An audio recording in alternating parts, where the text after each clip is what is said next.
Bon, bonjour, j'espère que ça va bien. Je vais très bien. Je vais prendre quelques minutes, disons maximum 5 minutes avec toi. Il fait très froid là où je suis, mais je pense que ce message pourra t'aider. J'ai passé une très belle matinée.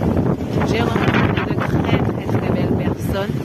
J'ai eu une très belle expérience et je suis très heureuse. Je bénis le Seigneur pour cette journée. Il y a mon mentor qui m'a prêché sur l'appréciation des petites choses. Apprendre à apprécier les petites victoires que l'Éternel t'accorde. Moi, ce matin, en sortant, il faisait tellement froid. Comme là, il fait vraiment froid. Mais Dieu m'a facilité la tâche aujourd'hui. Parfois, on cherche, j'ai prêché hier sur le fait où les bonnes nouvelles ne viennent pas seulement comme on veut, avec le sourire. Parfois, les bonnes nouvelles, avant qu'elles viennent, elles viennent d'abord avec des choses négatives qui nous poussent à perdre. Et moi, aujourd'hui, je tremble de froid, c'est vrai, maintenant là. Mais avant ça, j'étais au chaud. Parce que Dieu m'a fait grâce de célébrer quelques petites bonnes nouvelles. La première, le matin, j'ai pris un très bon bus. Le chauffeur avait mis du chauffage. Il m'a déposé à l'endroit où j'allais en sécurité et j'étais seule. Au retour, je pouvais me fâcher parce que c'était pas une bonne nouvelle. J'ai pris un autre bus. Le bus là m'a fait faire la tour de la ville. J'étais seule avec lui, il a cherché des clients, on a tourné. Au lieu de me fâcher, j'étais heureuse, j'étais contente de profiter de son bus. Il faisait très chaud à l'intérieur, j'étais au chaud. Et j'ai pu voir la ville, les endroits où je n'étais pas partie, ça fait quand même plusieurs années. J'ai profité de les visiter, de les regarder. Parfois, on manifeste la colère, on abîme nos journées, parce que c'est nous-mêmes qui étions en retard. Parfois, tu avais un rendez-vous, et ce rendez-vous-là obligé que tu puisses arriver à 8 heures. En prenant le bus à 7 heures, toi-même tu te rends compte que tu es en retard. Et tu commences à te fâcher, à bouder. Non, le chauffeur là a mal roulé et tout ça là. C'est toi qui t'étais pas réveillé à temps. C'est toi qui étais en urgence. C'était pas le chauffeur. Mais quand tu n'as rien à faire après là où tu étais, comme moi, je rentre à la maison, je n'ai plus rien à faire. J'ai profité de la voiture là. Il a roulé partout, chercher les clients. Du moment où j'étais au chaud, j'étais à l'aise. Je suis restée là, calme. Il a pris 1 heure du temps. On a tourné dans toute la ville. J'ai regardé d'autres endroits. J'ai dit, ici, ça faisait longtemps, hein. J'ai profité de regarder. Pourquoi? Parce que je n'avais nulle part où aller. Je me suis sentie heureuse. Parfois, Satan te pousse à la colère, à détruire, à abîmer tes journées. Parce que tu es en attente quelque part. Tu fais les choses en rapidité, sous pression.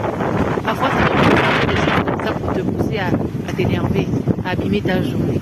Sois une personne qui apprend à apprécier ses jours, apprend à apprécier même les choses qui sont des contretemps. Apprends à apprécier toutes choses qui t'arrivent, dans le bon sens comme dans le mauvais sens.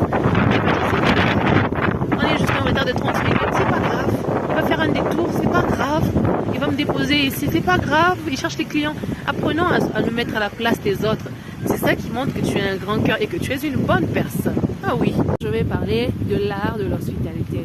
Quand tu es une bonne personne, tu manifestes l'art de l'hospitalité. Moi, j'ai un frère qui loue chez moi qui s'appelle Moses. Il m'a trouvé en train d'allumer le feu. Il m'a dit que lui aussi voulait faire le feu. Je lui ai dit, comme tu veux faire le feu et que je veux faire le feu, faisons alors un grand feu. Comme ça, on va partager ce grand feu-là. On va mettre 2 marmites et ça va aller plus vite pour toi et pour moi. Il a allumé le feu. Sa femme passait là, elle nous a vus. Elle est rentrée dans la chambre pour lui faire palabre parce que pourquoi tu es maman pasteur à allumer le feu? Il fallait lui laisser allumer le feu là elle-même. Elle a cassé les sorts de la chambre. Le mari était obligé de venir me demander, maman Régine, part parler à ma femme pour qu'elle comprenne qu'on ne faisait rien de mal. On allumait juste le feu. J'ai parlé à la dame et quand je suis partie, elle m'avait écouté. Elle n'a pas parlé. Quand je suis partie, elle a encore cassé les histoires. Quand tu as la douceur en toi, quand tu as un bon cœur en toi, quand tu ne penses que le bien des autres, tu veux allumer le feu avec quelqu'un, tu ne feras pas jamais ça. Allumer le feu, c'est quoi? Ton mari ne peut pas aider quelqu'un à soulever son châssis. Ton mari ne peut pas dire bonjour aux gens.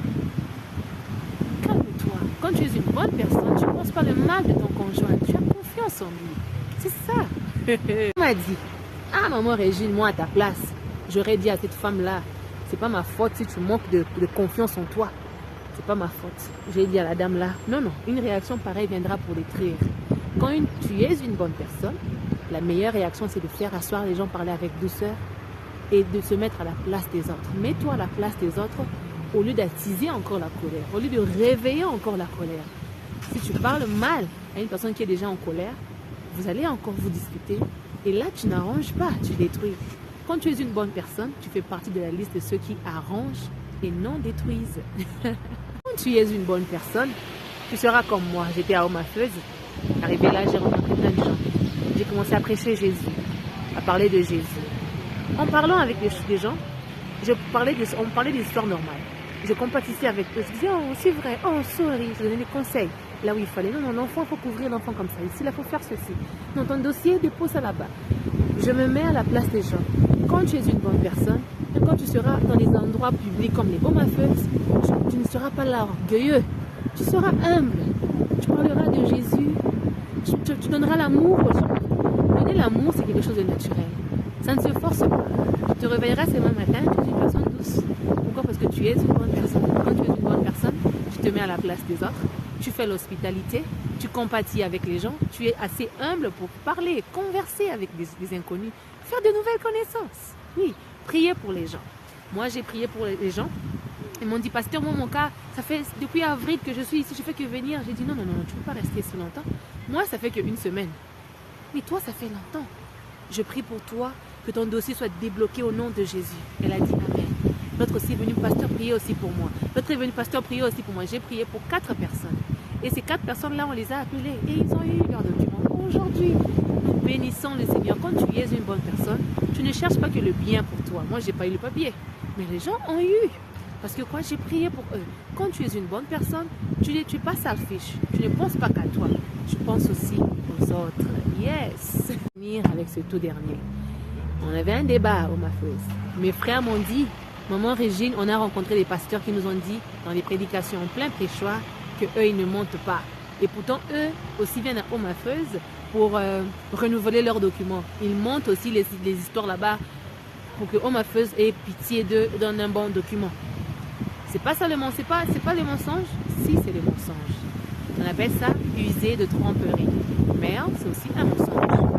Ça ne sert à rien de un péchoir et dire à tout le monde que toi tu ne mens jamais. On ment toujours.